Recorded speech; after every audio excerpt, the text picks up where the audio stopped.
Hello and welcome to the Commander's Quarters, your Magic the Gathering source that helps you command your budget. This show and episodes like this one are possible thanks to viewers like you. If you're looking for an easy way to help support this show, make sure that you like, share, and subscribe. Also, hit that bell notification icon so you don't miss any new episodes. You can also go check out our playmats and other merchandise at thecommandersquarters.com. Another easy way to support this show is with our TCG player affiliate links. So whether you're buying a deck or individual cards, you can use this general link right here or one in the description. And the final way that you can support this show is by supporting us directly by becoming a patron. There are many benefits to being a patron, and I truly couldn't do this without all their support. Hey everyone, Mitch coming in from the Commander's Quarters studio. Welcome to the show. So, yesterday I came up with an episode called Wizards is Dead to Me, where I basically just turned on the camera and shared all my thoughts on the new upcoming, newly spoiled Secret Lair X The Walking Dead. It was big news, basically, and has huge ramifications. And again, I just basically turned on the camera and just started talking. Not that I didn't put thoughts into my words, but I want to make absolutely certain that everyone understands the ramifications of this product. And why I truly believe that the Rules Committee must ban these cards. And here's why. First off, if you haven't seen yesterday's episode, Wizards is Dead to Me, I recommend checking that out first for some more context. But if you don't want to take the time to go back and watch that, I'll just quickly sum up the problem with this. Secret Lair X The Walking Dead isn't going to be like other Secret Lairs. It's going to have that same short availability window, so if you don't order the cards, then you missed out. But unlike previous Secret Lairs where there were new art for already existing cards, these cards are going to be brand new. In Wizards' own words, these are mechanically unique cards that will be legal in Eternal formats. So these cards you can only get by buying directly from Wizards in this short window, and you can't get them anywhere else. There isn't a regular version of the card out there. So if you want these brand new unique cards, you better pay up right away. And these cards seem to be especially aimed at Commander players, which is why this ban discussion is happening. The two cards that have been spoiled so far are each legendary creatures, aka Commanders. Now the reason to ban these cards is unlike any other reason in the past. These cards are not overpowered or broken, but that's not why they should be banned. They should be banned because Wizards is blatantly using Commander players as their cash cow. This is nothing other than a greedy cash grab that could have been done in 20 different ways, but was done in this specific way to try to make them the most money. For some more context, I'm going to have Eddie share his thoughts on the matter. You might recognize Eddie from Close Quarters or some of these special guest episodes. Now, unfortunately, he couldn't make it into the studio today, but he does have a quote to share. Secret Lair X The Walking Dead is an abuse by Wizards of the Coast of the Magic player base. The Secret Lair model has always used the FOMO, fear of missing out, marketing tactic through catchphrases like miss a drop, it's gone, and giving players a brief window to make their purchase. This was already problematic, but when they decided to print mechanically unique cards instead of only premium versions of existing cards, Wizards crossed a line. With the alternative art model, at least we could use the original printings. Wizards has argued that there is a chance, no guarantee, that these cards could be reprinted elsewhere, but we don't know when, where, or how that would happen. Wizards is holding all the cards and putting us in a position where we have to make a knee-jerk reaction to buy or miss out. That is not something a company that is looking out for its players would do. That is predatory, and it is sad to see in a company that makes a product I love. There are other issues as well. Additional franchises, scarcity, ban decisions, boycotts, and others that the community will have to decide, but the damage is already done. Wizards has shown their hand, and it's not looking good. To me, Eddie hit the nail on the head. From my perspective, Wizards got overconfident, Wizards got greedy, and Wizards got caught. Now back to the decision to ban. The Rules Committee is in a unique position. It is the only separate entity outside of Wizards in control of a major format. In fact, Commander is considered by many to be the biggest format in Magic. And the Rules Committee, as usual, has an impossible decision. Ban these cards ahead of time, and people who wanted to play with them will be disappointed. Or don't ban these cards, the prices are going to skyrocket, and Wizards pulls this same stunt again in the near future. Simply put, the Rules Committee has no way to make everyone happy. And I want to thank Sheldon, one of the Rules Committee members, for being very open to hearing from the community on this topic. He invited community members to join the discussion on the Rules Committee's Discord server. And in another tweet he said, "Folks, we know emotions are high right now, and that's not time to make a considered decision. The Commander RC is listening to what you're saying, taking notes and weighing options. We'll have something official to say in the near future, and certainly before the SL drop date. That's extremely important because people are going to be buying or not buying based off of this decision. So here's the breakdown for me based off the two scenarios. If you ban them now before the drop date, people won't buy this Secret Lair, and Wizards will get the message that this kind of practice is not okay. If you don't ban them, Commander players are going to have a fear of missing out and buy them now rather than trying to buy them on the secondary market later when they are going to skyrocket in price. Maybe their price will go down when they're reprinted as actual Magic cards, but no one knows when that's going to happen or if it actually will. Now, there is a straw poll going around, and I highly recommend that you vote on it. I will have a link in the description. The question is, should the Commander Rules Committee ban the Walking Dead exclusive cards from the format? And with over 12,000 votes, the response seems pretty one-sided. Yes, the community would like these banned. Now, are emotions high right now with this announcement and the reactions? Yes, but for good reason. Wizards knew that this was a bad decision for Magic and for Commander, and they still made it. I want to thank Saffron Olive for pointing out this article on Twitter that came from 2003. It's a Q&A article, and one question and answer in particular still is very relevant 17 years later.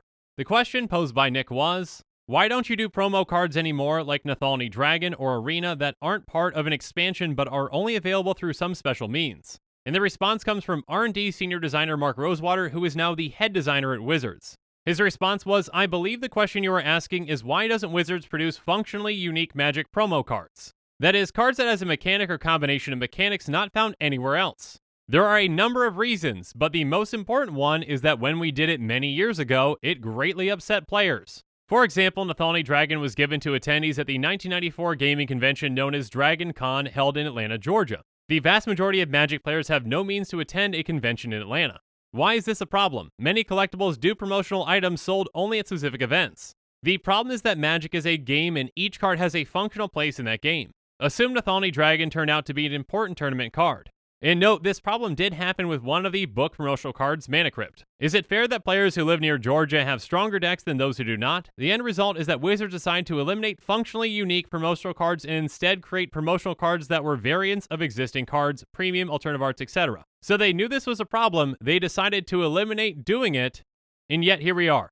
In fact, let's take a look at the initial Secret Lair announcement. It says the Secret Lair Drop Series is our first product line in the Secret Lair family. The Drop Series consists of different drops, each of which is a standalone product that takes a small group of cards, usually 3 to 5, selected around a particular theme, gives them new art, sometimes really wild new art, and then wraps them together in a customized collectible box. So if we summarize this, group of cards, new art. So yeah, I don't believe that the Secret Lair X The Walking Dead follows this criteria. These are just strictly new cards. They're not new art versions of existing cards, they're new cards. So Wizards, at the end of the day, you knew exactly what you're doing when you made this decision. You knew that players would get upset. It happened before when you tried it, and now you've tried it again, and you cannot expect a different response. I mean, Mark Rosewater, who responded to the Q&A, still works at your company. 17 years later, the response from the players when you try to pull this stunt isn't going to change. So if you knew that the players are going to get upset, the money that this is going to bring in must be that good. Many of your paper formats aren't doing so hot, except for Commander. Commander's incredibly popular. In Wizards, you've even said this is the year of Commander. But I think it's really the year that you try and make it into your cash cow.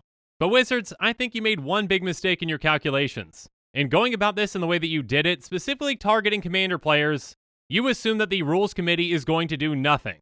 If you made them silver bordered, no problem. If you printed them elsewhere first in an actual set and then had these new art versions, no problem. But you decided to make these cards black bordered, legal in Commander, and they can only be purchased directly from you.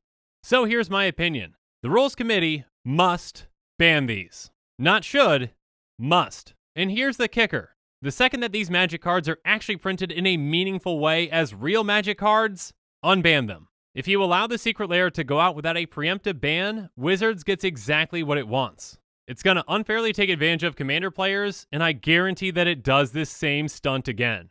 And it will keep doing it because monetarily, it doesn't make sense not to. And I know that this is unfair for me to ask of the Rules Committee, but I'm asking it. Ban these cards. You are literally the only entity that can do anything about this. You're the only thing in between the players and the company printing the cards that are trying to take advantage of the players. And I'm sure you never imagined that you'd be in a scenario like this one, but now you are. So step up and do what's best for the Commander community. And it seems like it's a pretty easy decision according to the polls. So listen to the people who are letting you know and sharing their opinion with you that this is not okay. Is this Secret Lair going to kill Magic? Probably not. But if you don't ban these cards, will Wizards do this again? Probably. And then they're going to keep doing it because there is no reason not to. The money is going to outweigh the backlash. Because no matter how much a Commander player might disagree with this, there is still that fear of missing out. So to protect Commander players and the health of the Commander format as a whole, you need to ban these cards. These cards that should have been silver bordered, but were printed in the exact way that they were, specifically because of money. I don't know about you, but I didn't sign up to play the Walking Dead trading card game. I came here to play Magic. And then when the actual real Magic versions of these cards come out, unban these cards because they're going to be great alternative art versions, which is what they should have been in the first place. One last thing. I can understand why the Rules Committee might be hesitant to ban these cards, because preemptively banning these cards is going to upset Wizards. But the question at the end of the day is, what's more important? Not upsetting Wizards, or protecting the format that you love and the people that love that format. And Wizards, if you're watching this, hi. I'm sure you're upset with me, and if you don't want to send me another preview card, that's fine. I'm going to keep sharing my opinion, and I hope other content creators in the community at large will as well. Because Wizards, there are ramifications, especially when you do something that you know is going to upset players because you've done it before, and you do it again. So Wizards, learn from your mistakes. Magic is bigger than you, and you can't just do what you want. Rules Committee, preemptively ban the cards. It's the right thing to do, and I think that you know it. Hold Wizards accountable because you're the only ones that can. And if that wasn't your job before, it certainly is now. Content creators, share your opinion. You have a platform and a voice, so use it. And to the Commander community at large, I'd love to hear your thoughts. So in the comments below, please let me know your thoughts on this topic. I'd love to hear it. Do you think these cards should be banned? And if so, how should they be banned? And also, make sure you go vote on that straw poll and share your opinions appropriately with the Rules Committee and Wizards. Not in a harassing way. Share them appropriately. Share your thoughts. They would love to hear from you. And as always, thanks again and have a good one.